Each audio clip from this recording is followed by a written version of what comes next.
Hawaii is the most Asian part of America by a wide margin, and what that means to us at Lucky Chow is that everywhere you look, you'll find Asian and Pacific foods and flavors. Some people come here to surf or suntan, but we come here to eat. From farm to fishing boat to table, Hawaiian cuisine has been shaped by waves of Asian immigrants who came for jobs at sugarcane and pineapple plantations and melded the dishes they brought from home with Hawaiian ingredients and traditions. We've come back to the islands to meet with the latest generation of growers, fishermen, and chefs who are shaping Hawaii's ever-evolving fusion of flavors.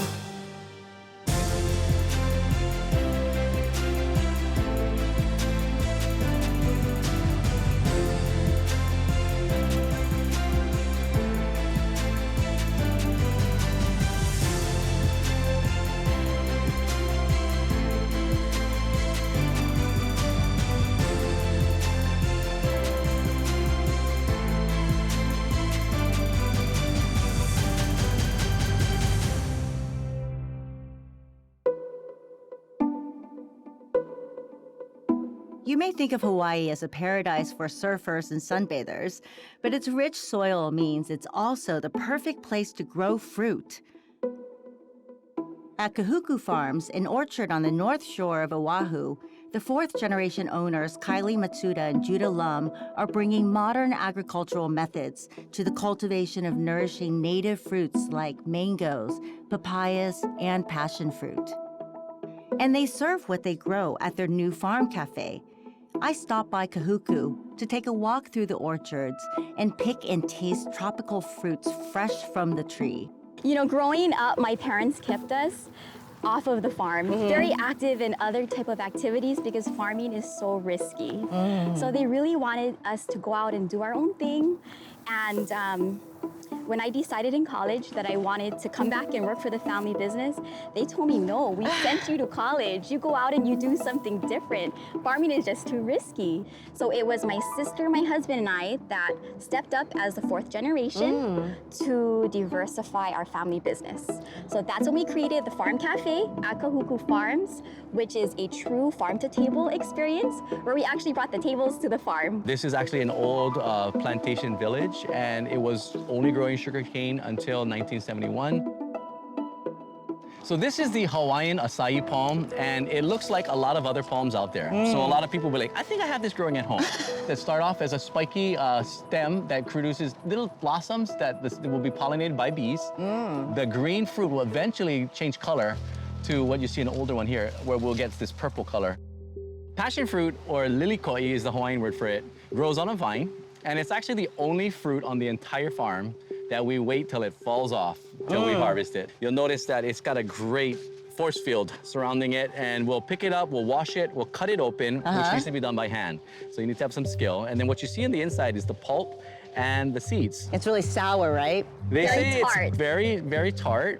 It's so tangy, but it doesn't feel sour, you know? It's a actually punch. a I bit like to of say a- it's a punch of freshness. Bit of sweetness that enters your tongue initially. There's some sugar in there, Yeah, too. and then I love the crunch. The crunch, and the seeds actually are loaded with antioxidants. So another real fun fact is that passion fruit, or lilikoi, is known to have serotonin in it. So it's Really? known to make people happy. I always think of mangoes as being ready when they're just really soft to the touch and almost like a peach. But Exactly. that's not the case with Well, these? with these, we're harvesting green. As soon as the sugars have developed, you'll see, the way I was taught is to look at a mango. As the fruit matures, the sugars will develop and the size will start to, some will be small forever, but they will start to plump up, like they'll have a shoulder look right next to the stem. Ah. So this is a fruit that's got great shoulders on it. Ooh. You see this? That's Yes, a shoulder. I This- see and then what this you one actually mean now has, by shoulders. right? So this one also has color indication. That was so simple. It just fell That's out. another indication.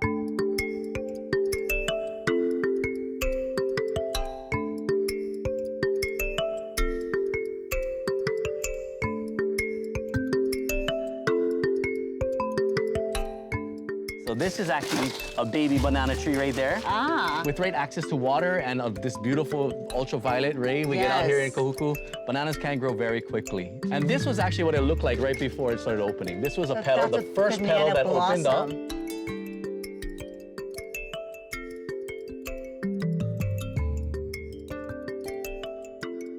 So I wanted to stop here to introduce you to our Laie Gold variety of papaya. Now these are not trees. Even though everybody says that's a papaya tree, it's tall, it looks like a tree, but it has a hollow stem. And so it's actually a plant. We're waiting for these plants to start to produce flowers. Now the flowers will always appear at the top of the plant, right where the new leaves are growing. So these are actually brand new flower buds. Oh my God, those are future papayas? Those are future papayas. It's so delicate. I cannot believe that. So the varietal that we're growing here is very unique in the sense that it responds amazing to hot sunlight. It transforms that sunlight into sugar. Best papaya I've ever had. You can see we're eating it before it's all yellow. The cycle of a papaya. Yeah, it's a plant and it just continues to flower as long as it's happy. Cacao is a tree that can only grow around 20 degrees north or south of the equator. This makes Hawaii the only state in America Really? that can geographically grow it. The cacao tree is very unique in the sense that it's one of the only trees that produces blossoms right off the side of the trunk. Fascinating. Now, the only insect that will create, that will do the pollination is called a midge. This is what we call a shirelle. This is something that is formed right after the tiny midge does the pollination of the blossom. And this is a tiny cacao fruit. We crack the pot open. Have you ever tasted? I have never. Please. That sugar is actually what activates our fermentation. That is the cacao nib. And in order to turn that nib into candy, after fermentation, we air dry it. It then goes to the factory where it gets roasted. And then that leftover piece is the world's highest form of antioxidant. People love to eat it in salads. They put it in smoothies as toppings, in baking. And this is the world's Purest form of chocolate. It's a place that we hope people will come to find their happiness. It's a place that people will come to reconnect to nature, to enjoy some quiet, some cool, fresh air, and then reestablish a connection with hopefully themselves. After apprenticing with Chef Alan Wong, the pioneer of Hawaii regional cuisine, the husband and wife team Wade and Michelle Ueoki are leading the next wave of chefs, offering a diversely Asian-inspired take on the local ingredients and flavors that they grew up with. Owners of the top-rated Honolulu restaurant MW, they also design menus for Hawaiian Airlines, and they draw inspiration for their creative take on the cuisine of Hawaii from their own travels. How would you describe MW as a restaurant? The food that we cook here is telling the story of where we came from and who our mentors were. So when we worked with Chef Alan, it was about Hawaii regional cuisine and sharing that story about the local producers, the farmers, the ranchers, the businesses of Hawaii, and the cultures of Hawaii. When you come to MW, that's kind of what we try to,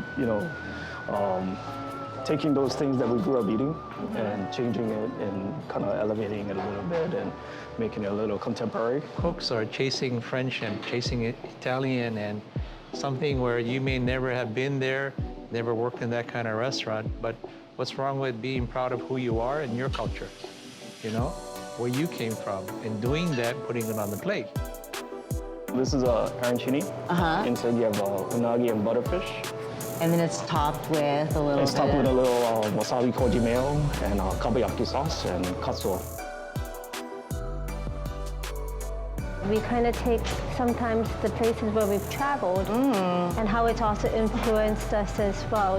When we used to work with Chef Alan, he would take us to different trips and expose us to different places and bring those memories back and then create dishes with that. And I think that's the one thing too that we love working with Hawaiian Airlines is that by traveling, he just came back from Korea.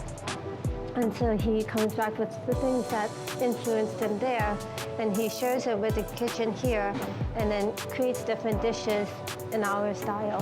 What makes me happy the most with cooking and creating desserts for people is to see the smile on their face. And to share the story about what makes Hawaii so special, because I want to share a little piece of Hawaii with everyone that comes to this restaurant, because I feel like, you know, the happier the guest is, the happier I am. Way back when Hawaii regional cuisine was born, the most important thing was it was a break from the past. Hawaii served continental food on continental menus. It was not only a break from the past, but now chefs were using local ingredients, and things like furikake and nori and mochi and kimchi are now coming onto the mainstream restaurant menu. You know, these were only at home, found only at home or in the employee cafeteria. And now they become mainstream, and so it changed the way Hawaii eats forever. You always have mochi in the house for good luck. And so, you know, of course in January, my mom would try to use the mochi, and so she would cube it up, soak it in water, and then deep fry it. And that was also one of my favorite things growing up, where it was, used to eat with just shoyu and sugar. So it's kind of the inspiration of this dish, where you have grated mochi to crust the fish. So we take blocks of mochi, grate it, mix in some furikake, and we use it as a crust for the fish. It's a miso butter fish. We wanted to do a little different take, so we did a Korean influence on it. So it's actually a Korean miso that we use versus Japanese miso, which is just more common, you know, around. And then we serve with a tegu salad. Tegu is the dried halakha cod. It's usually flavored with a honey, sesame, and that's actually what we use for the glaze. I get inspired by the people around me. I get inspired by the farmers. So when they have something new, or they want to, they come and we kind of talk about what they have. It's like, okay, how can I put this on the dessert menu? You know, so a lot of it is featuring them. Well, my favorite dessert of all time is probably just shaved ice. So tell me about your version of shaved ice here. With the shaved ice here, we do a panna cotta on the bottom. We do a lemongrass panna cotta with kaffir lime leaves. We top it off with the haupia tapioca, which is basically a play off of the Filipino dessert halo halo. And then we add like mango content and the fresh mango. And I try to use a different mango in each layer, so they can taste the different mangoes that we have. And then we do a mango sorbet, and then we just do a shaved mango right on top. With the creme brulee, we do the tapioca on the bottom. I grew up eating Haribo gummy bears. I love them. So we make like a lilikoi gummy bear, and then we put pineapple, mango, papaya, or dragon fruit, depending what the season is, to give that nice, vibrant, fresh fruit flavor. And then we do a lilikoi sorbet in the middle, and then we top it off with a lilikoi custard.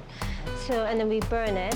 And then when you eat it, every bite that you get is different. When you share your knowledge and your experiences and your training, and you teach somebody else, and you mentor other people like you are now, you know, you're giving of yourself. And that's part of the aloha spirit.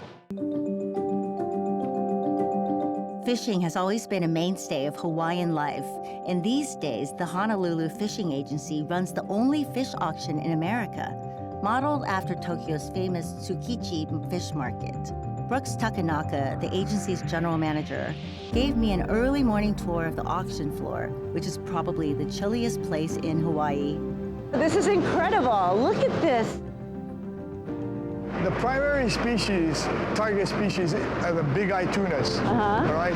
And we do about 10 million pounds a year of big-eyed tuna. 95% of the big-eyed tuna, 25% of yellowfin, and this year in particular, I'd say maybe 65% of this broadbill swordfish caught by America's fleet comes from this fishing, this fleet here in Hawaii. That's how significant it is. A lot. And we consume most of it. So these are the big-eyed tuna, and what we do is a tail cut,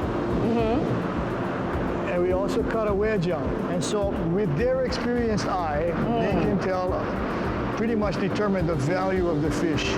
The buyers are gonna jump on that. That's gonna set the tone for the morning in terms of the pricing.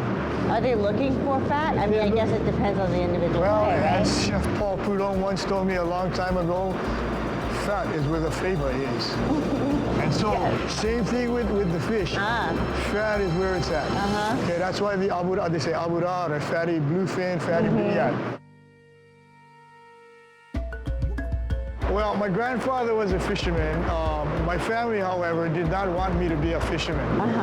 Although I did fish, dive, and all of that when I was younger. So I became a marine biologist. Oh. And then I worked for the federal government for a few years. And then my uncle said, okay, why don't you come work for me and get a real job and work for a change. And so I got right back into the industry, and the day I started, I realized I was at home. Yes. I truly enjoyed being a part of this. Over time, it's been a matter of not just sharing our appreciation for these species and quality and all that, but showing the rest of the world that, again, we love our fish, we respect it, the resource, and then being brought up the way I was, you also have an appreciation for your crew and just the opportunity to be a part of this industry. Very special. It really is. It really is. Near the auction, you'll find the Honolulu fishing fleet, whose captains are out on the ocean most days well before dawn. I took a walk along the pier with Eric Kingma, the executive director of the Hawaii Longline Association, founded as an advocate for fishermen and fisheries management. I looked up to him, literally, while he told me about the history and the reputation of Hawaii's fishery. This is a few vessels out of the 145 vessel fleet that we have here in Hawaii. Wow. Hawaii Longline Fishery, and it's the largest food producer in the state. And it's not just sort of low quality, high volume stuff. It's the opposite. It's high quality, low volume. And that's what makes us really sort of proud of this fishery. That is, Hawaii fish can be sort of marketed anywhere in the world because it has a really great reputation of very fresh, high quality, and people love to eat it. And really it exists because we're surrounded by water here in Hawaii. We're the most isolated island archipelago in the world. And around us are beautiful ocean resources and healthy fish stocks. And this fleet really started 100 years ago in 1917.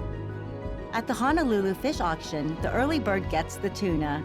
Fishermen start unloading well before 5 a.m. and the opening bell, which I got to ring, comes at the bright and early time of 5:45 a.m.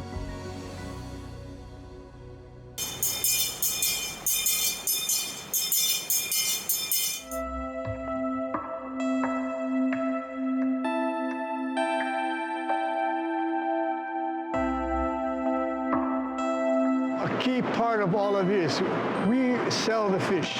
Fishermen catch the fish, but we work together. We work very close together. It's important for us as an industry to do things in a responsible manner. So, sustainability being what it is, we're proud to say that we fish environmentally sustainably, but we're also socially responsible in terms of addressing the needs and the care of our crew members as well. So we take pride in doing things the right way for the right reasons. Right. So again, I think it's important for us to be responsible and do things responsibly so that our consumers and whoever buys from this market can do so with confidence that, again, they're buying fish that's caught and handled and marketed the right way.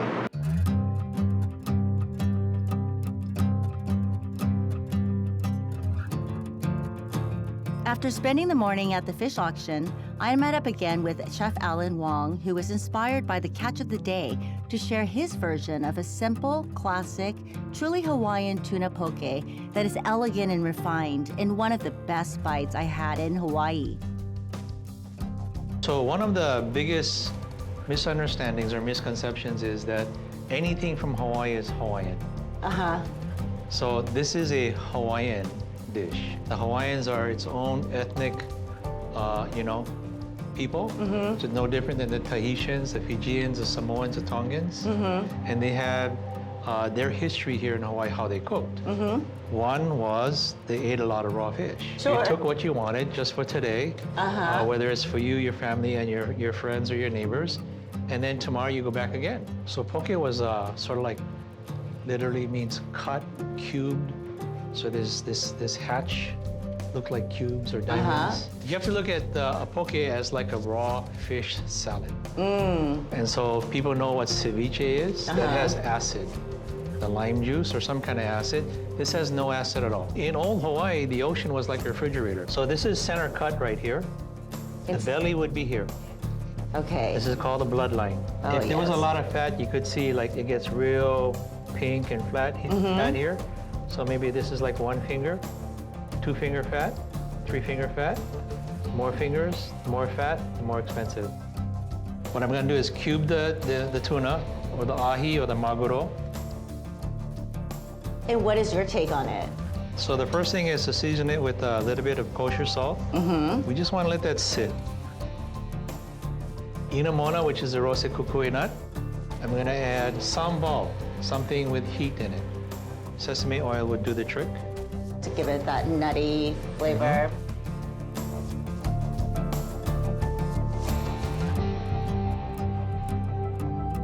We're gonna add the hana pepe salt, or the salt from Kauai, as a finisher. And then this is fresh seaweed from Hawaii, what we call limu or ogo. What do you want your cooking to reflect? Taking something old and giving it a modern refresh, but always paying respect to what was. That is a stunning bite. Throughout our time in Hawaii, we were swept away by the aloha spirit and how people we had just met treated us like family. In this case, we were literally welcomed into their home for, what else, a potluck dinner. We had the great fortune to join a food party at the Manoa Valley house of the celebrated chef Mark Noguchi, along with his chosen family of chefs, farmers, and friends. The first thing on the menu was the awe-inspiring view of Honolulu down below. But there was also a roast pig, an oxtail soup by Chef John Matsubara, a tofu and watercress salad from Rappoon Farms, some dim sum, some barbecue, some cold noodles topped with fish cake. In other words, a perfect mix of family classics, remixed island style. Gooch, as his friends call him, is the off-duty chef, presiding over the spread, making sure everyone is happy and well-fed while whipping up several dishes on his own, including a roasted pork shoulder with his crazy good spice mix made from macadamia nuts and Hawaiian chili pepper. Pigs kind of they fend for themselves. But especially today's day and age, the wild boars have kind of run unchecked. So they're an invasive species. And, these are my little favorite. What better way to get rid of an invasive species than to eat it? So there you go. How often do you do this potluck? I mean, we have people. There's people over all the time. Like daily, weekly, monthly? Daily. It's a party house. Really? Party house, yeah. A lot of locals get together like once a week with their families too, like Sundays usually. Yes. They have like Sunday dinners. Yes. Like our family used to get together every Sunday, and like we used to go like Thomas Show Market, or people would bring things, and that's how our like siblings learn how to cook. Yeah. You know. So like I would be cooking one thing, my sister would be cooking another thing, and my brother would be cooking another thing, and then we all critique on what and what tastes good, and what tastes better. But it brings everyone together. We'd have beer, sake, wine, and just enjoy ourselves. But that's my memories of Sunday dinner.